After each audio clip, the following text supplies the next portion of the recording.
Speaker's job disaster is far-reaching, and some of the people most hurt are sitting right here in this gallery.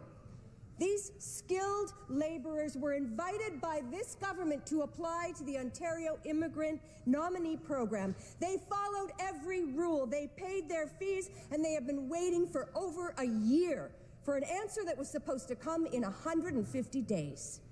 Speaker, their work permits are expiring, but we can ask the federal government to extend them, please.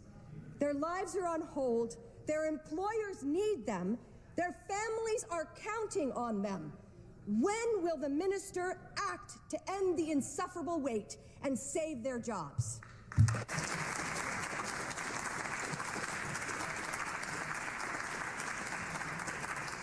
Minister of Labour. Thank you, Speaker. You know, Speaker, as the grandson of an immigrant who came here to work hard to contribute to this economy, I appreciate the value immigrants bring to this country, and I appreciate the work that's done. I think it's important for the member, and I appreciate her advocacy on this.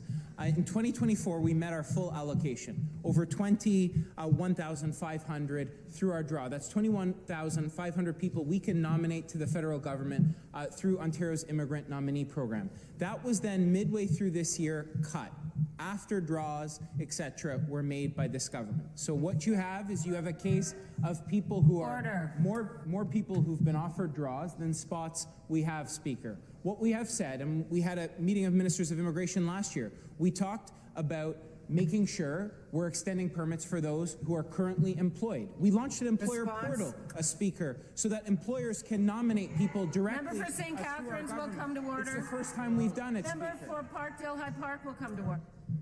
And we've made improvements to our system to bring more integrity to that system, and I'll have more to say in the supplementary.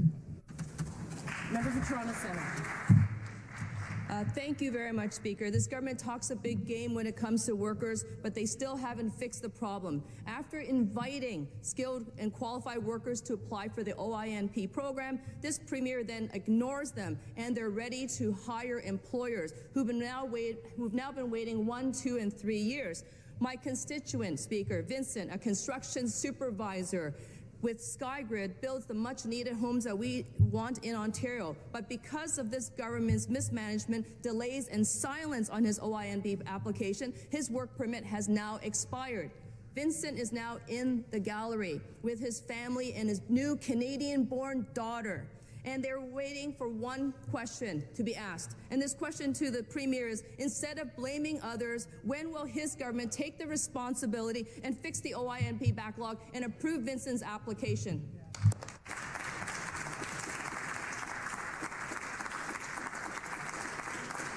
Minister of Labour.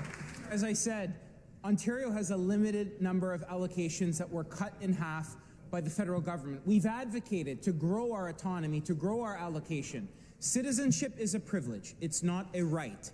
And that's why we have a robust system that goes through, that works. We added measures to this system to work with employers, to prioritize employers and folks with active jobs, Speaker. The member for Toronto Centre will come to order. They're not interested, Speaker, because knowing that we've prioritized Hamilton, West healthcare workers, Ancaster, Speaker, we've Dundas prioritized workers in the skilled trades, we've prioritized workers in technology applications, we've increased administrative monetary penalties, we brought in amendments to the Act to increase fines for bad actors to ensure we have integrity in the system, and we're working hard to meet our allocations, which we will meet St. Catharines will come to order. Allocations that were cut in half by the federal government, and we're working hard to make sure we meet those draws.